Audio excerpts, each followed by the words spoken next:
I'm Susan Manning. I'm the PI for Mellon Dance Studies, and I want to welcome you to the second lecture in our year-long series, Bodies in Motion.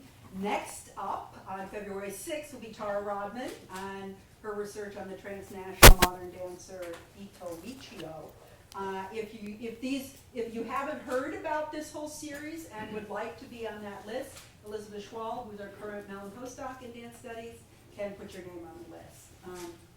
Before introducing today's speaker, Anthea Kraut, I do want to thank our co-sponsors, American Studies, Art History, Dance, the Cluster on Global Avant-Garde and Modernist Studies, the Interdisciplinary PhD in Theater and Drama, and also Performance Studies. And a very special thanks to the Kaplan Institute for Humanities, which has served as a collaborator throughout the 6 years of our Mellon Dance Studies initiative, and also for including today's lecture as part of the year-long series on debt. Anthea Kraut. She's a native Evanstonian.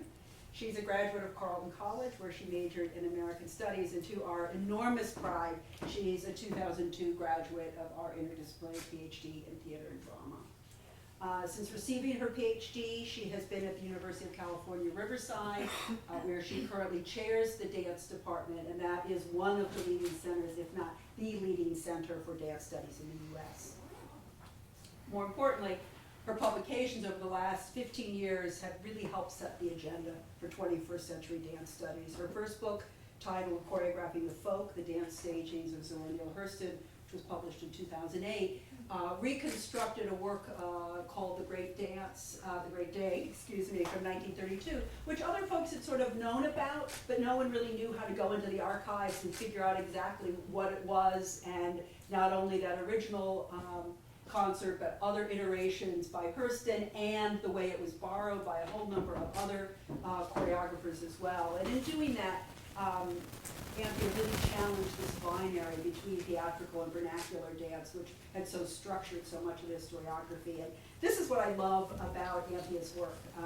She goes into the archive, she finds evidence that no one else even knew was there, much less knew what to do with it.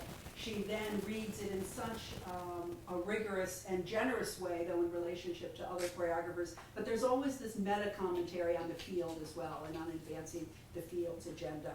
Her second book, we're going to hear something about this, Choreographing Copyright, Race, Gender, and Intellectual Property Rights in American Dance, published in 2015, 3 prizes so far, and I say so far, provides an interesting counter-history to what is usually a progress narrative about the achievement of copyright for choreography, which came in the 1976 legislative act. I'm not going to go on more on the details because we're going to hear more of those details, but I do want to say both of those books contributed to ongoing conversations on authorship, authenticity, definitions of choreography, citizenship, and the power of white privilege.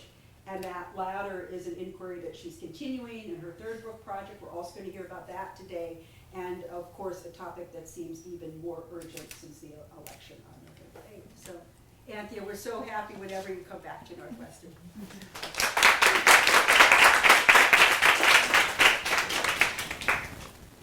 Thank you so much for that incredibly generous introduction, Susan, and thank you for inviting me. Thank you to Elizabeth and Jennifer and Jill for their help.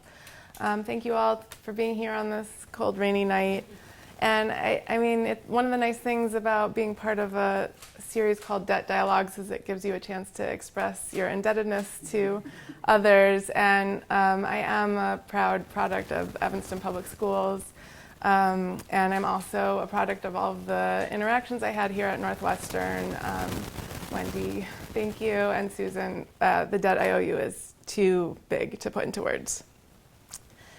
So I currently stand at the intersection between 2 projects. My book, Choreographing Copyright, came out almost exactly a year ago. In the time since I completed the final revisions to that book, I've started assembling material toward a next project, which is still in its very early stages. I'd like to use my time here today first to think through the connections between the 2 projects, and then to test out some of my ideas about the new research. My hope is that doing so will underscore the ongoing value of dance history as a place from which to theorize the gendered racialization of bodies and in keeping with the theme of the debt dialogues, offer some ways we might think about the corporeality of debt or the debts of corporeality. And then I'll also just admit, as I was talking about with Susan this morning, I'm really struggling with the value of any of this work in the current reality, which feels alternately more and less relevant than ever, depending on my mood. Because I know at least a few of you here have already read Choreographing Copyright, I'm not going to spend too much time summarizing that work. What I will say is that, in a nutshell, the book is a series of case studies that trace efforts to assert intellectual property rights for choreography in the United States from the late 19th century to the 1976 Copyright Act, when US law finally added choreography to its list of copyrightable subjects, and up through the early 21st century. I also want to flag two of the arguments that thread their way through the book, tying together the 19th century examples to the 21st. The first is a theorization of choreographic copyright as a response to, and sometimes an anticipation of, a perceived crisis. This is not the crisis of dance's disappearance, as an influential strand of performance studies theory would have it, and that's the idea that dance is so fleeting, so ephemeral, that it's always in danger of vanishing. What interests me in the book is a different crisis, a crisis of circulation, a concern not that dance evades reproduction, but that it is so easily reproducible. Differently put, how, where, when, and by whom one's dance moves are reproduced can generate a good deal of anxiety in the dance world. My book is in many ways an interrogation of this anxiety. I propose that one of its driving sources is the fact that dance makers' bodies are deeply implicated in the circulation of their choreography. That is, because choreographic works are corporeal in nature, they carry strong ties to the bodies that create them. The threat of dance's circulation, therefore, is that it can enact a kind of bodily commodification, turning producers into products, subjects into things. This threat carries a particular charge in a country haunted by the legacy of slavery, the propertization of black persons, and in a field in which the female performing body has so often been objectified. Much of copyright's value for choreographers, then, lies in the way it enables them to position themselves as rights-bearing subjects rather than as bodily commodities. This approach to intellectual property rights in dance as a means of managing a crisis of reproducibility leads to my second major argument, which is that choreographic copyright has been a key site for dancers' negotiation of subjecthood, including and especially their status as raced and gendered subjects, always cross-cut by class. My book makes the case that although race and gender rarely, if ever, surfaced as explicit factors in dancers' pursuit of copyright protection or in the law's uneven bestowal of that protection, choreographic copyright has served to consolidate and to contest racial and gendered power. Whether dancers' copyright claims shored up or unsettled existing power structures, or equally likely did both simultaneously, depended on their positions in a race, gendered, and class hierarchy, and on the historical conditions in which they made claims on their dances. In making this argument, I am indebted to the work of scholars in critical race theory, and I want to highlight here two texts that have been especially influential on my thinking. The first is Cheryl Harris's 1993 Whiteness is Property. In this groundbreaking article, Harris asserts that historically, U.S. law has accorded holders of whiteness the same privileges and benefits accorded holders of other types of property, including the right of possession and disposition, the right of use and enjoyment, and the right to exclude others. The latter seems especially salient these days. This conflation of race and property undergirded the conquest and seizure of Native American land and the institution of chattel slavery, and Harris maintains has continued through to the present, albeit in subtler and not so subtle forms. More than a racial identity, Harris shows, whiteness has been legally constructed as a property interest. Applying Harris's racialized conception of property to the realm of choreographic copyright, dance makers' pursuits of legal protection become alternately fights to extend, defend, and challenge whiteness as property.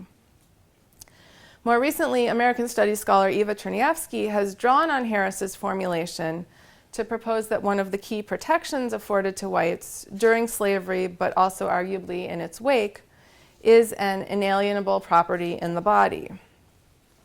That is to say, whereas racialized and colonized persons are characteristically rendered fully open to capital and susceptible to abstraction and exchange as commodifiable objects, white persons are granted the rights of possessive individualism.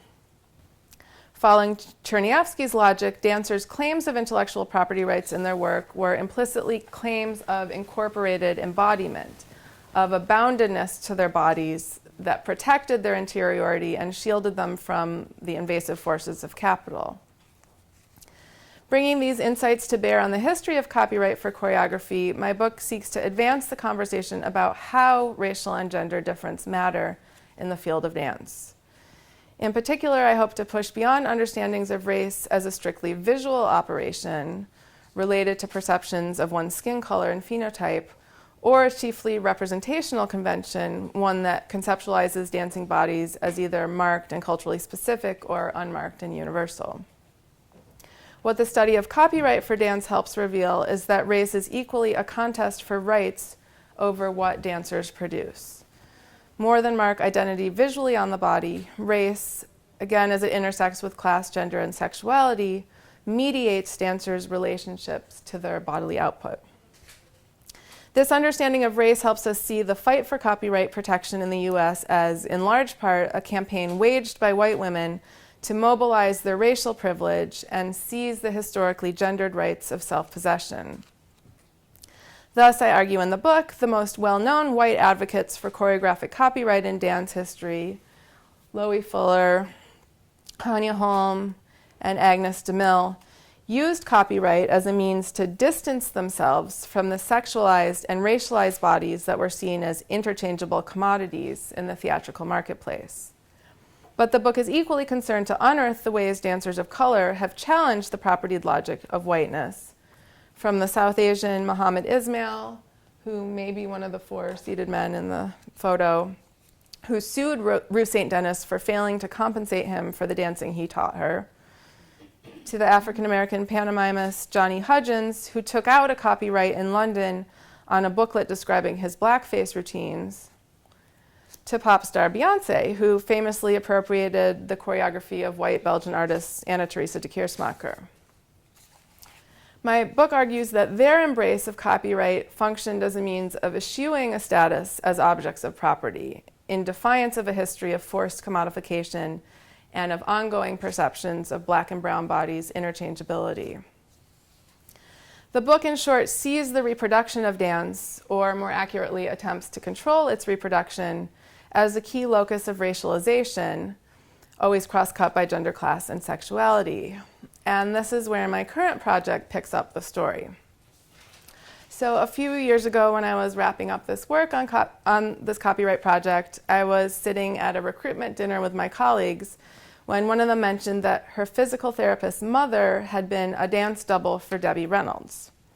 My eyebrows pricked up and something inside of me stirred. I'm still not exactly sure why, but I remember thinking that it was odd that Debbie Reynolds would need a double. I associated dance doubles with actors not skilled enough to execute the dance moves required by a film. I think we all know about Jennifer Beals in Flashdance, or Kevin Bacon in Footloose, Natalie Portman in Black Swan. Having watched Singing in the Rain numerous times, I didn't think Reynolds fell into that category, although I recalled reading that Gene Kelly had post-dubbed her tap sounds for the Good Morning number in the film. And that factoid came from Carol Clover's 1995 article, Dancin' in the Rain, which I first encountered here at Northwestern in a graduate seminar taught by Susan. And it's probably one of my favorite all-time essays, primarily because it addresses the racial politics of a film I grew up loving. And I think part of what excited me so much about the mention of a double for Reynolds was the incentive it provided to return to that article, which reads Singing in the Rain as riven by anxiety about doubling and unpaid debts.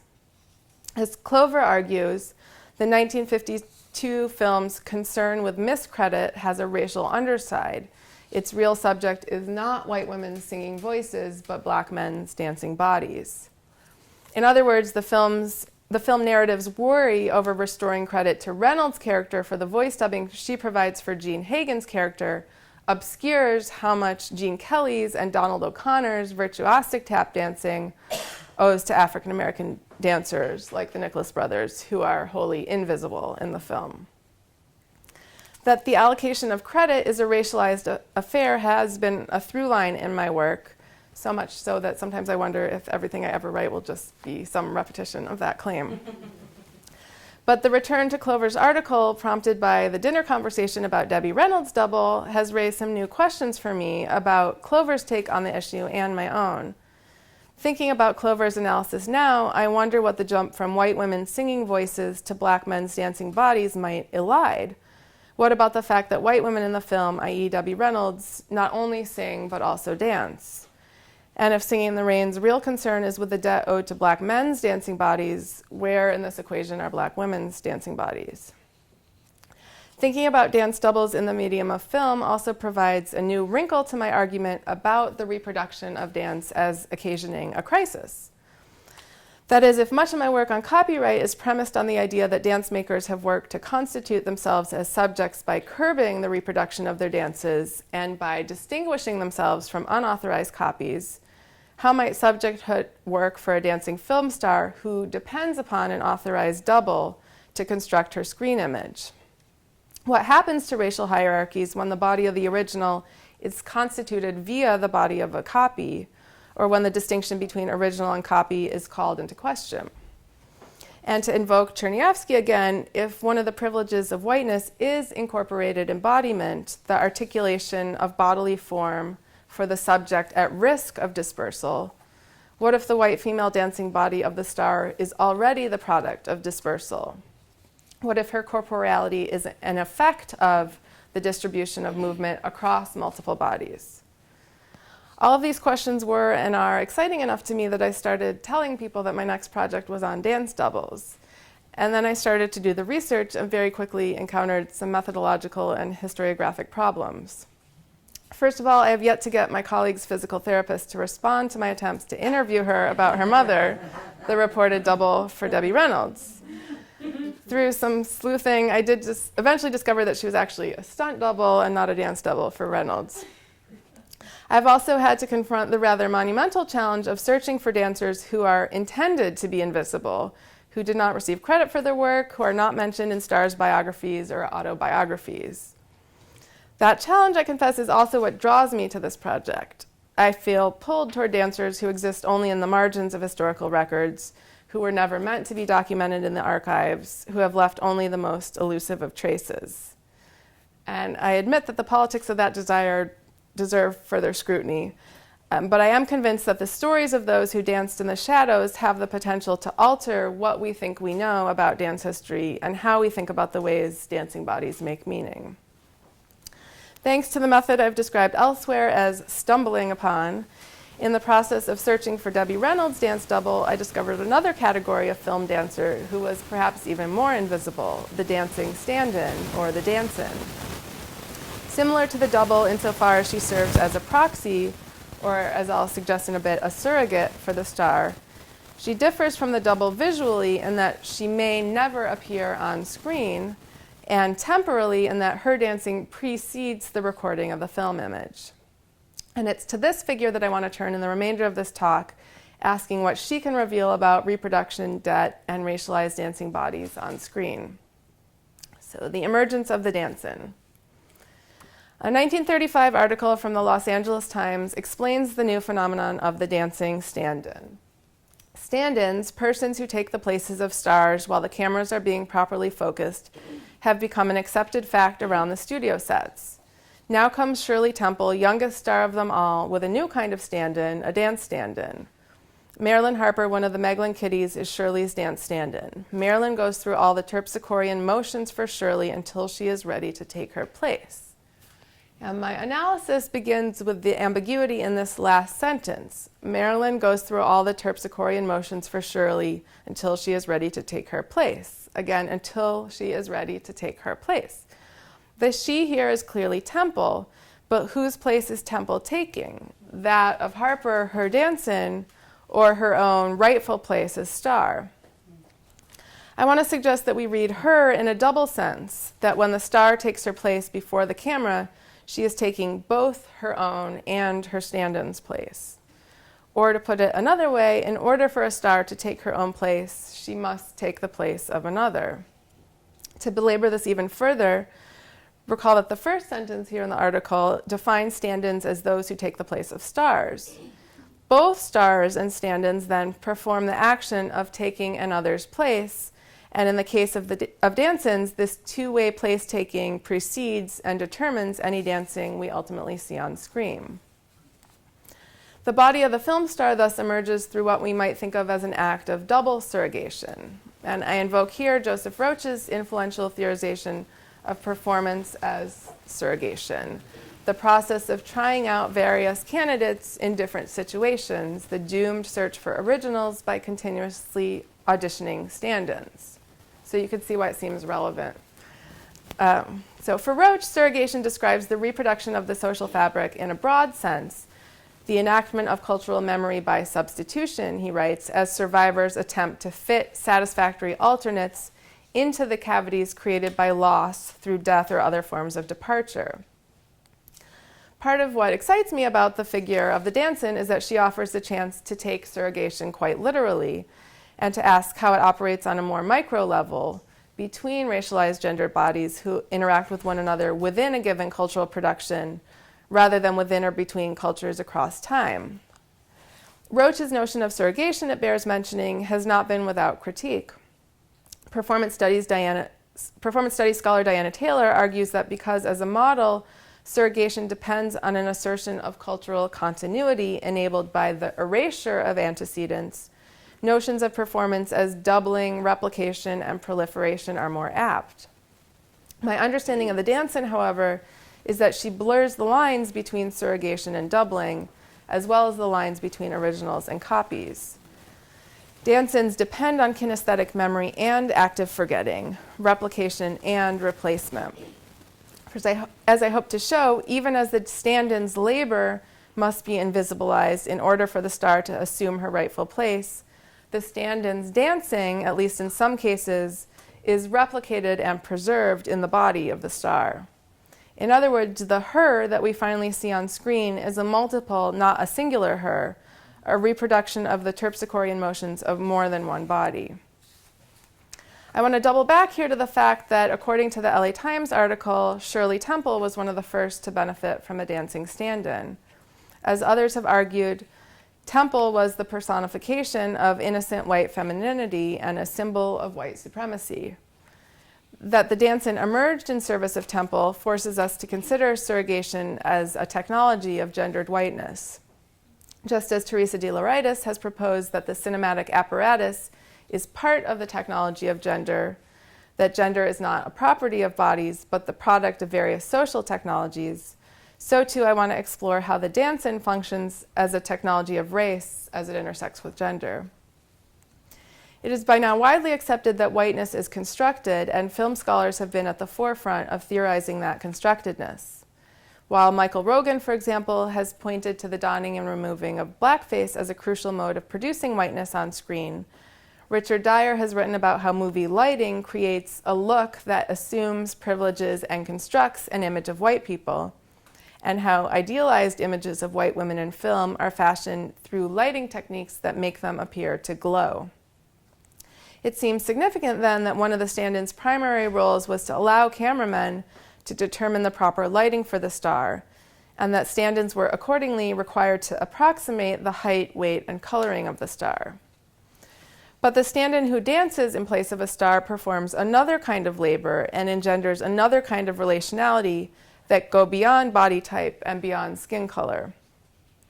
Approached as a technology that bridges the cinematic apparatus and the live, that involves both visibility and invisibility, the surrogation of the dance-in may offer insight into how idealized white womanhood was reproduced in ways that exceed the use of light and the deployment of blackface. And again, this is part of my continued interest in understanding how race is both marked on the body and operates in ways that go beyond that marked-unmarked dyad.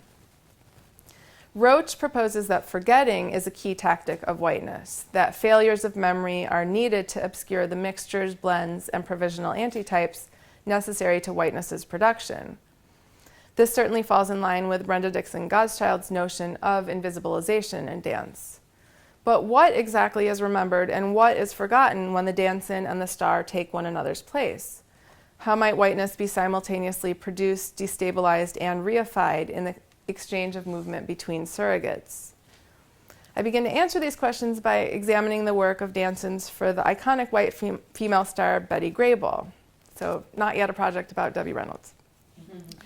And I should also warn you that I'm stretching somewhat the definition of a dancin. The fact that Grable used a dancin does not distinguish her from other film stars.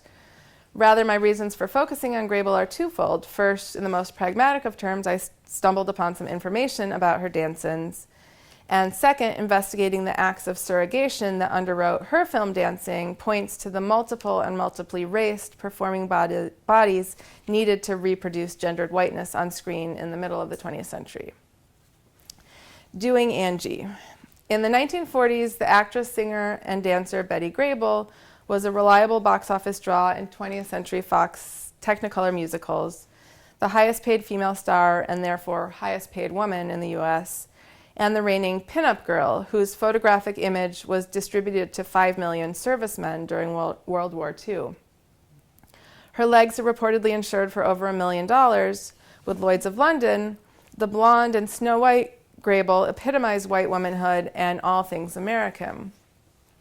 Reminding us that the war in the Pacific was a race war, historian Robert Westbrook cites a Time magazine report that soldiers preferred Grable to other less blonde pinups in direct ratio to their remoteness from civilization. Grable's obvious whiteness, Westbrook concludes, made her the superior image of American womanhood. Throughout the 1940s, a white woman named Angela or Angie Blue served as Grable's dancin. An uncredited dancer in a number of 1930s films, and later under contract as a dance director at 20th Century Fox Studios, Blue auditioned for a part as a chorus girl in the 1934 Fred Astaire Ginger Rogers film, The Gay Divorcee, which led to an encounter with Hermes Pan, a prolific Hollywood choreographer best known for his work with Astaire. Pan considered Blue a marvelous dancer with a quirky Gamanesque quality, and by 1937 she became his assistant. Particularly useful to Pan, Blue was pliable. As he later recalled, I could grab her by the hand and throw her into position and she'd just do it. I could turn her around and whip her like a piece of clay and she would fall into things. She was like putty. When Pan began creating choreography for Grable in 1941, the blonde Blue, who's wearing a brunette wig here, was a natural choice to serve as Grable's dancin, and the two women developed a close friendship that lasted for years. Because Grable preferred not to be involved in the choreographic process, Pan relied on Blue to help work out Grable's routines. Betty Grable hated to rehearse and admitted it, Pan told biographer John Franceschina. She'd say, "Oh, just show it to me and I'll do it." Consequently, working with Betty Grable involved Pan and Angie Blue creating complete routines ahead of time and teaching them to her, much in the same way they might work with a dancing chorus. Though Grable trained in dance from an early age and danced competently enough in nearly all of her films, assessments of her dancing were mixed. She really was not a great tap dancer, Pan once claimed, and she couldn't do great ballet, but she could move, and she had very beautiful legs, and her color was beautiful.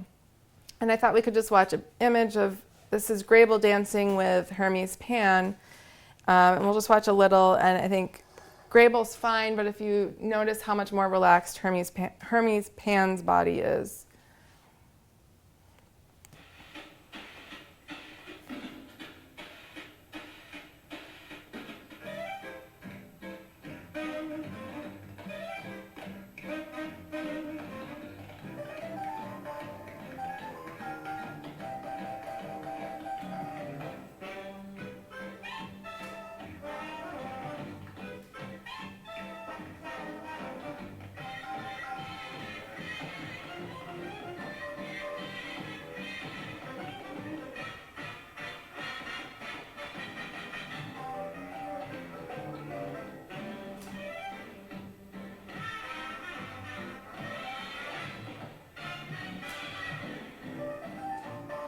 Okay, I'm just going to stop there for now.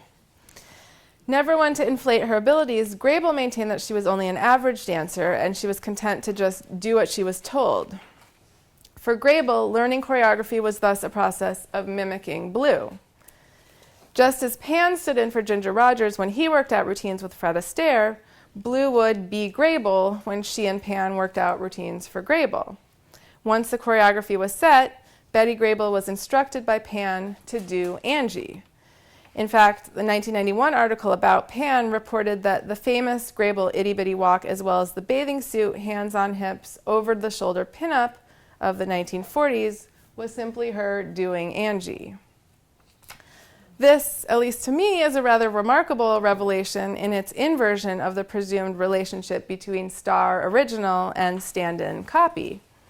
Among the unofficial rules for stand-ins listed in a 1938 article about Betty Davis's stand-in, Sally Sage, was the following: study your star, be able to copy her walk and her stance.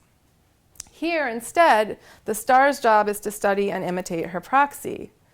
There is then both a literalness and a moneyness to performance as surrogation in this case, because Grable's performance depends quite literally on trying out the physicality of her stand-in. It's not clear who is the surrogate for whom. Standing in for her own stand-in, Grable inserts her body into the choreographic score Blue helped establish, even as Blue presumably rehearses that score as if she were Grable. The claim that Grable's over-the-shoulder pose was an impersonation of Blue is especially striking, for this was the shot of Grable that was distributed as a pinup poster to American servicemen across the globe as an emblem of white femininity worth protecting. Grable's most Grable-like image, then, was the result of the star reproducing the corporeality of her uncredited dance-in. When we think about the production of Grable's iconic whiteness, we therefore need to think not only of her physical appearance and not only of the way she was lit, we need also to contemplate the ways whiteness circulates between and extends across bodies. The other Betty. As much as Blue served as Grable's unseen yet necessary double, there were additional figures who shaped Grable's physicality.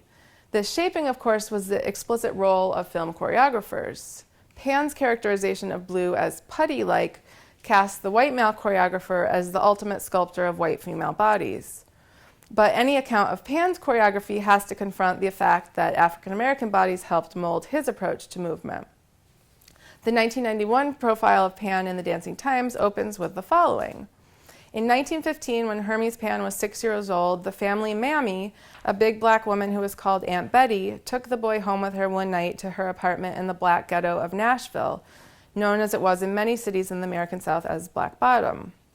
It was there that the child was first exposed to what was called gut bucket jazz and the shuffles and foot-slapping dancing of the local black Americans. His reaction was an exhilaration which he recalled 70 years later, his eyes still lighting up with joy at the memory as nothing short of sensual. This was Pan's first exposure to what he knew as dance. The anecdote goes on to note that Pan's first dance lesson entailed imitating the steps he and his sister learned from the family's black houseboy, Tommy. By now, this is a familiar story in American dance, proving once again Gottschalk's argument about the Africanist influences on the development of all manner of U.S. dance genres. What interests me is how knowledge of these influences allows us to draw a line between two Bettys, the Pan family's black domestic employee, euphemistically called an aunt, and the white film star. Looked at through this lens, Grable's famous pinup posture, arms akimbo leaning into one hip, shoulders twisted, becomes not only a coy come-hither pose, but an asymmetrical Africanist one. To reach Grable, these Africanisms were transmitted across multiple bodies, including her white surrogate Angie Blue, and heavily diluted in the process. Marie Bryant and Betty's buns. In fact, as Grable's career went on, her reproductions of black corporealities were not confined to the realm of the indirect. A 3-part 1950 article in Ebony magazine reveals the behind-the-scenes involvement of the African-American Marie Bryant in Grable's later dance performances. A supremely talented dancer, as well as a singer and choreographer, Bryant toured with Duke Ellington, danced in the chorus of some Lena Horne films, and taught at dance schools run by Katherine Dunham and Eugene Loring. Ellington, Gene Kelly, and Hollywood dance director Nick Castle separately described her as one of the best dancers they had ever seen. Evidence of her skill survives on screen in clips like this one of her dancing in an uncredited role with Harold Nicholas in the 1944 film Carolina Blues.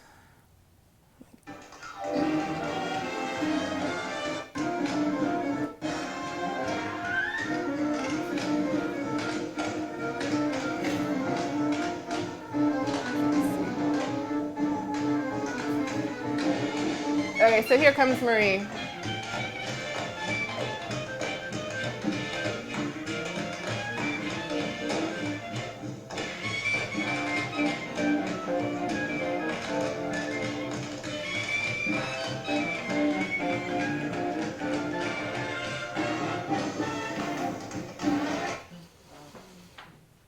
She's good, right?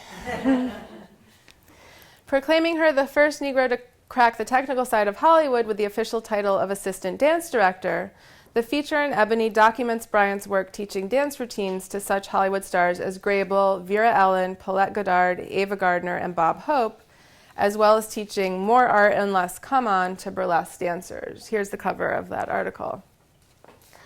Bryant credited Gene Kelly with being the first to hire her to help coach film performers.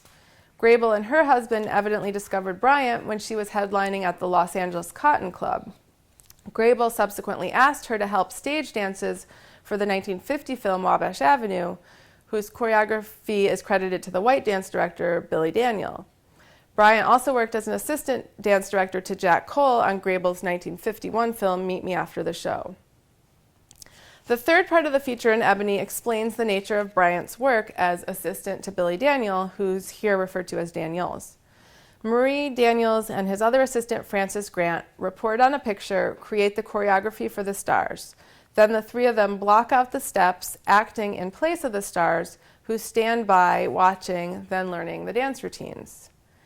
As described here, the relationship between choreographers and stars bears a striking resemblance to that between dansins and stars. Dance directors perform terpsichorean motions until stars are ready to take their place.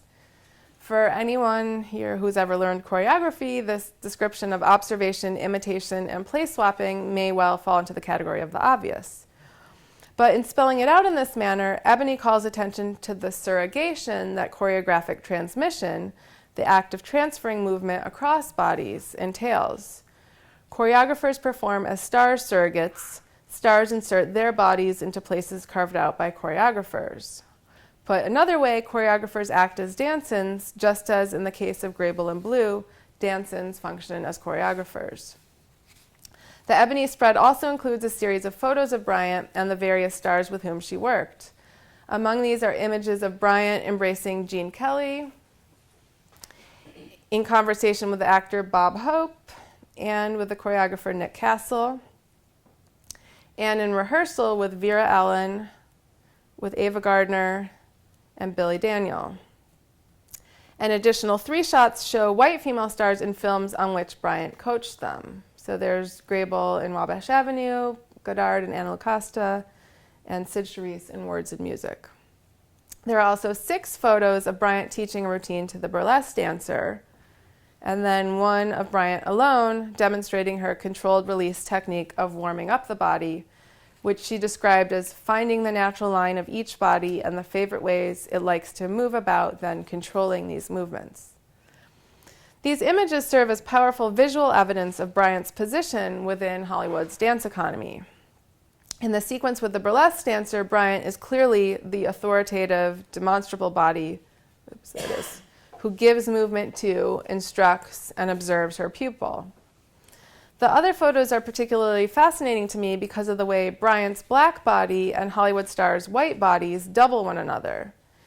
In the action shots, Vera Ellen, Ava Gardner, and Billy Daniel either mirror or echo Bryant's physicality almost exactly, even if they don't quite achieve her angularity. So you see her hips are more articulated than theirs, but there's mirroring or echoing. And in the still shots, Bryant's body language is virtually identical to that of Kelly, Hope, and Castle.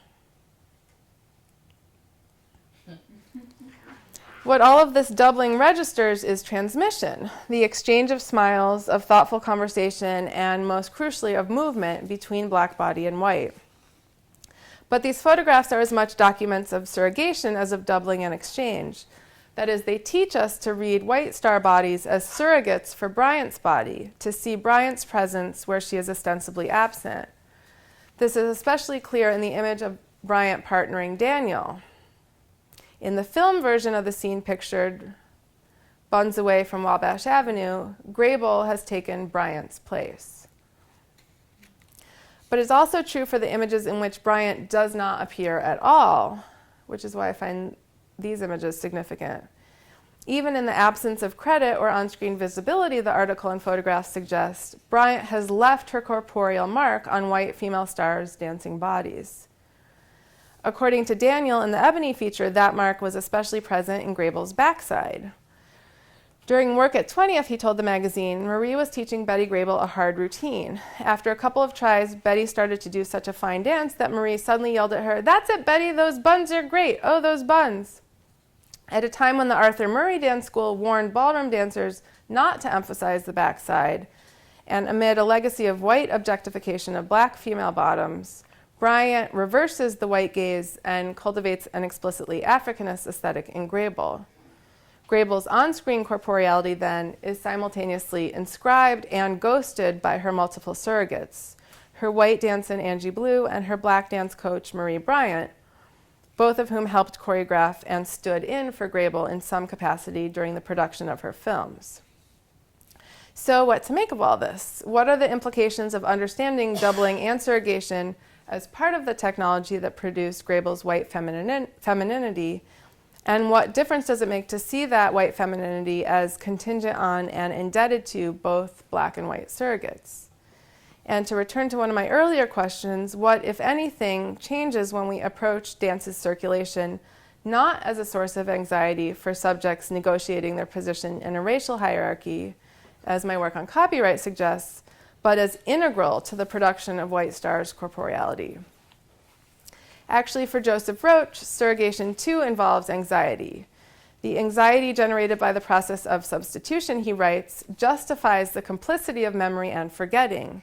In the face of this anxiety, a momentary self-consciousness about surrogation that constitutes what might pass for reflexivity, the alien double may appear in memory only to disappear. Those are his words. If the alien double has a propensity to flicker in and out of consciousness, it may come as no surprise that both Blue and Bryant appear fleetingly on screen with Grable.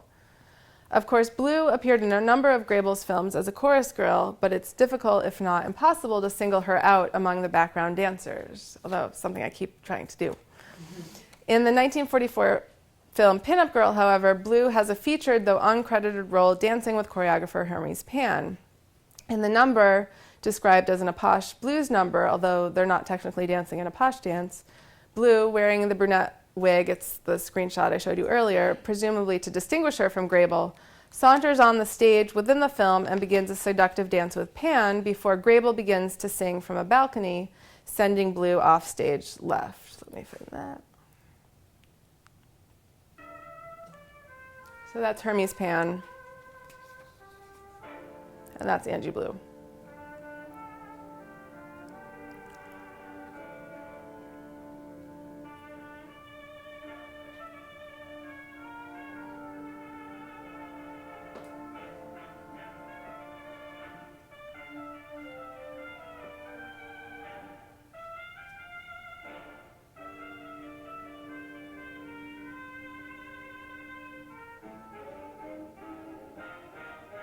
And there's Grable.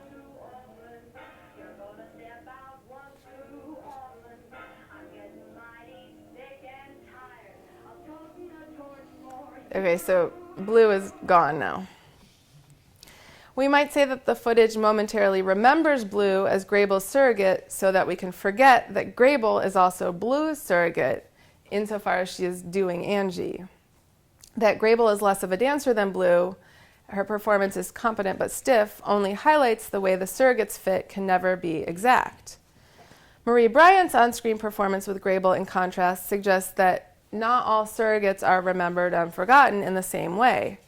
In the 1950 film Wabash Avenue, Bryant shares the screen with Grable in a credited but non-dancing role as Elsa, Grable's character's maid. And here's one image screenshot from that. The star and dancer choreographer appear together in two scenes, one here in Grable's dressing room and one backstage, just after Grable has finished a musical performance. In the latter, Bryant greets Grable's character with a fawning, "Oh, Miss Ruby," as Grable walks off stage, thrusts her bouquet of flowers at Bryant, and walks right past her. And I'm going to try to play that for you. It's really quick, so don't blink.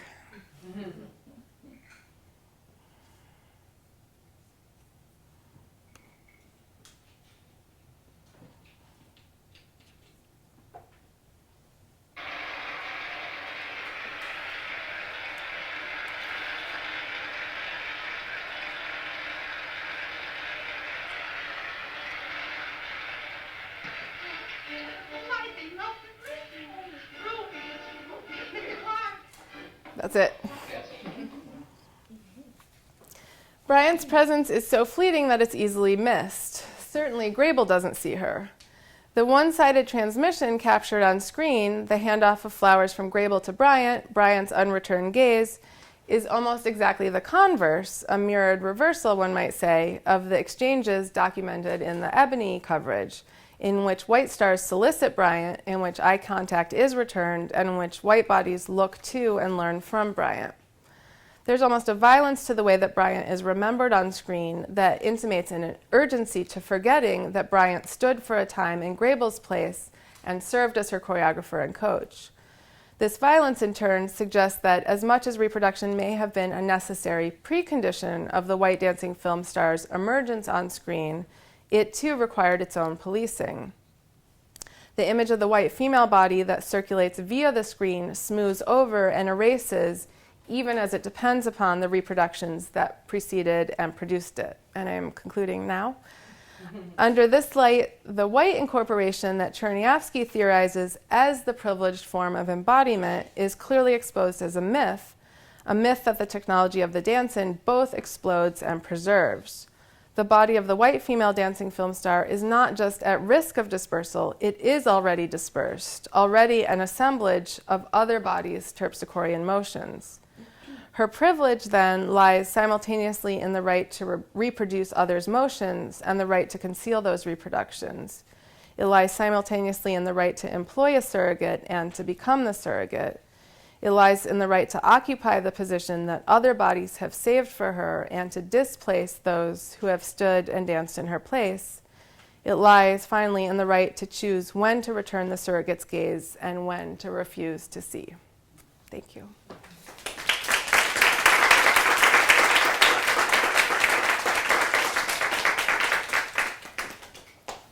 So I think there's time for questions now.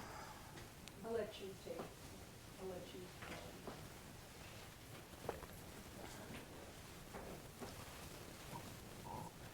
Mm-hmm. Question to start.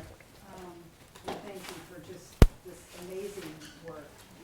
And I'm glad I had a second opportunity to hear it today and be able to sort of engage in it, even more deeply. I think the question I have, this conclusion that you're coming to about the dancing body or the white dancer's privilege being the multiplication of bodies, the dispersal of bodies. And then I guess I want to tie that to what you talked about when you were, in a way, joking a bit about how Ebony is spelling out what's clear to anyone who's been in the studio about how choreographic transmission happens. So, and I know you're still at the beginning of this project, but is there a way that you want to push this argument beyond just, the on-screen and push it into choreographic transmission, Yes.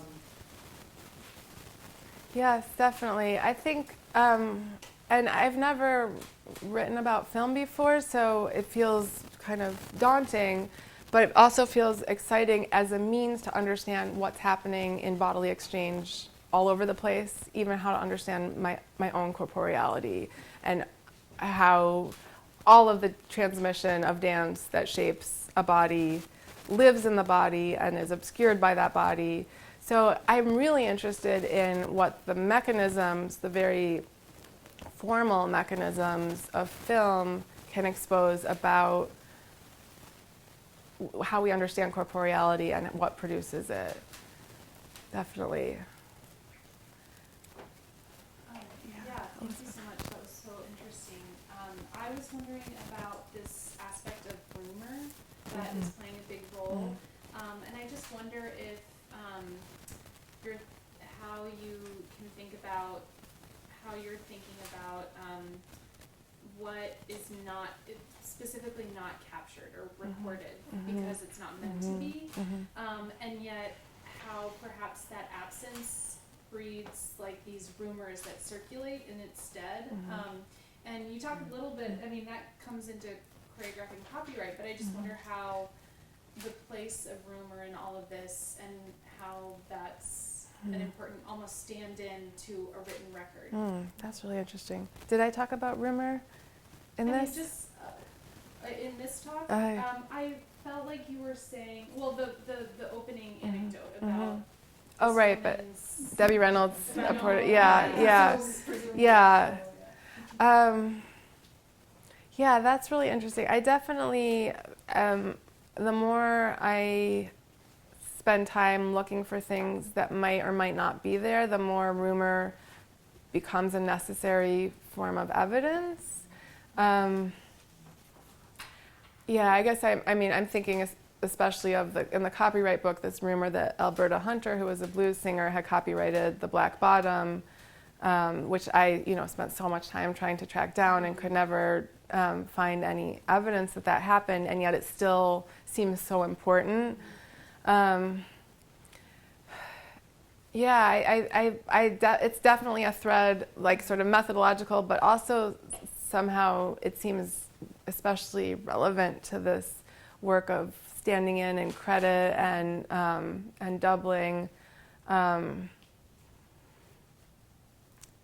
Even just thinking about looking at accounts of Betty Grable's dancing, where like this person will say, oh no, she was a good dancer, and then like these three people will say she's a bad dancer, and what actually happened in those production spaces. I really feel the necessity of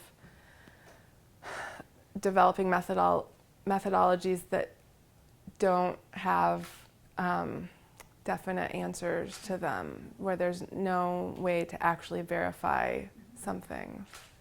Yeah, it's something I'm still sort of struggling with, but excited by. Yeah. Yes? So thank you. There's so much that's really interesting here. In your discussion of how Marie Bryant's body ends up sort of imprinting on the stars she's working with, you have her quote where she says that she finds the way each body likes to move. So I'm wondering to what extent you see across the films and stuff, how different is the choreography? I mean, of course, you only then see the stars, so you only see their bodies. But do you have a sense of how much her choreography really changed to accommodate that body? And then, of course, the implication there being that her own body is sort of continually also being pre-molded before it then reverse molds. Yeah, so that's where this rumor immediately comes into play, because it's really hard for me to figure out. So in any given film, there'll be like, all of these people are uncredited. So there'll be like a dance director who at some point gets some credit for the film. Then sometimes I think choreographers worked specifically on one number in the film, and then there will be a dance coach who helped the star. One of the films I talked about, both Marie Bryant and Angie Blue worked on, and I don't know who's shaping whose body in any given moment. So I don't know that I'll be able to trace that sort of concretely. There's a way that comment is interesting that you picked up on, and in some ways resonates so much with like how we think of choreography working today. Like, of course, you are inspired by the choreographer draws on what the bodies that they're working with does, and that's this way of sort of finally, I think, dispersing choreographic authority a little bit.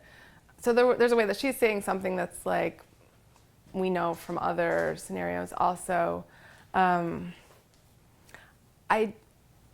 need to spend a lot more time watching Betty Grable. I also, let me just say, I'm a little worried because I don't necessarily want this to be a project about Betty Grable. So I want it to be about not Grable. I want it to be about her surrogates. And so I feel myself sort of falling into this trap. But in watching her, she gets much better, or she's really good in this one film, and I think it's a film that Jack Cole works on. And then but there's like so many different factors at play in that film that I can't like trace it to one thing, but it's very interesting to me, and definitely something that I need to spend more time sort of studying. Tracy, you came in after I was sort of recognizing all of the people I'm indebted to, and you are definitely one of them. I very much appreciate the paper and find it persuasive, but I want to try a provocation on you. I see you haven't changed. So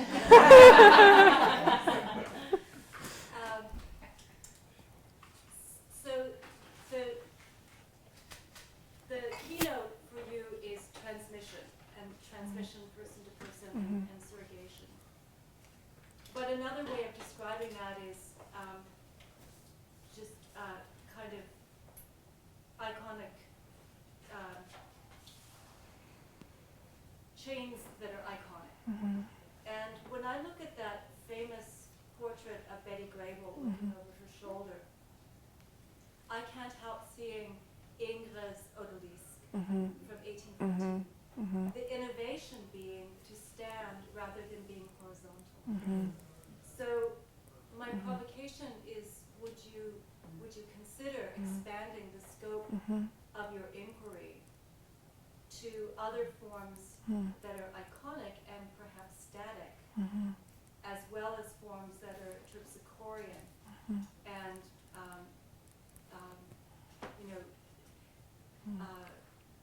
as interesting as it is to look for these fleeting person-to-person transmissions, with thinking about other potential forms of information.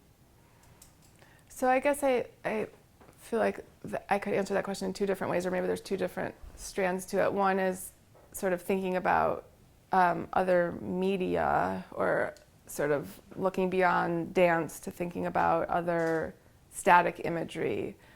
And I definitely, let me just admit, like, I don't know where I'm going with any of this. So I'm open to anything at this point, and I'm not yet sure. I don't have a lot of conviction about where I want to go next. I am. Where did that come from? That's the humanities. Oh, okay.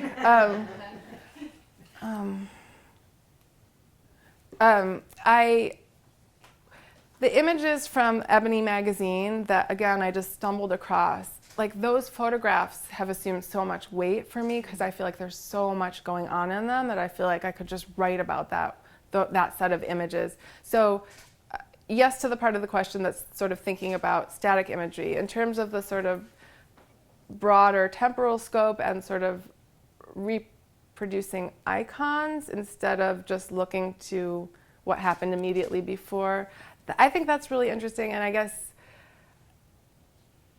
and even in your question, I feel like there's a way that sort of gender becomes more salient, and these sort of iconic images of women that get reproduced maybe will become important.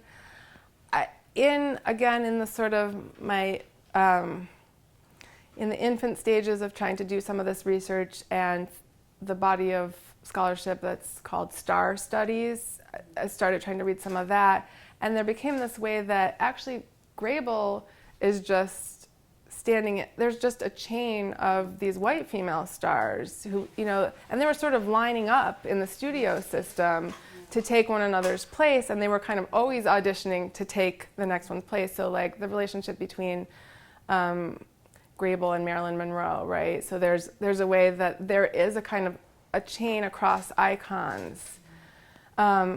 Again, I feel like some of this is coming out of the copyright project and wanting to write about the copies and not the icon. So I'm still searching for ways to, I'm drawn to that, and it's easier to find out about the stars. So I'm struggling with that a little bit. Just a quick follow-up, if I may. And that is that I think that it's possibly in support of that direction to look at antecedent forms of transmission over time. Because part of what you're also saying is what is interesting is that what does and doesn't become legible in what becomes iconic. Yeah. And that the labor and the presence and the individuality and the artistry is what you're trying to recuperate. Yes. Yes. But there are many forms of copying. I'm just thinking about the odalisque, going from fine art to print to photographic media, and then endlessly reproduced in pornographic context, and then showing up, cleaned up, and standing as Betty Grable. It is a chain of signification across many forms of racial and ethnic borrowing, with one constant, and that is the signified sexuality. That's great. I mean, the second constant is the icon, but the constant, the hermeneutic constant is the signified sexuality. That's great. Thank you.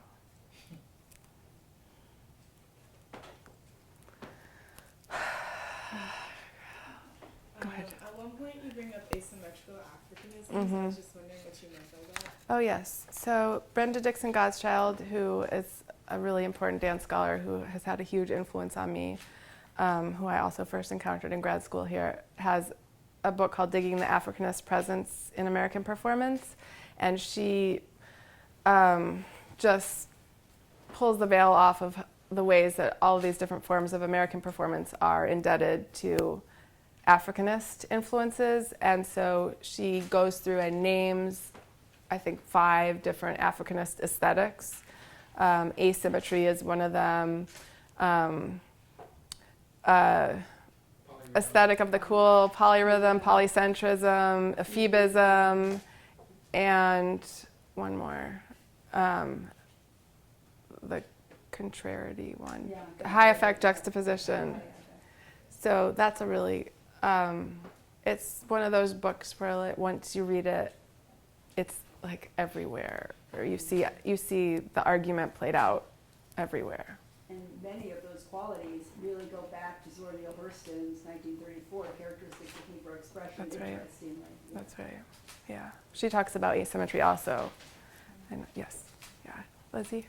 I don't really have a fully formed thought, but I'm just thinking about the relationship of copies to commerce. And maybe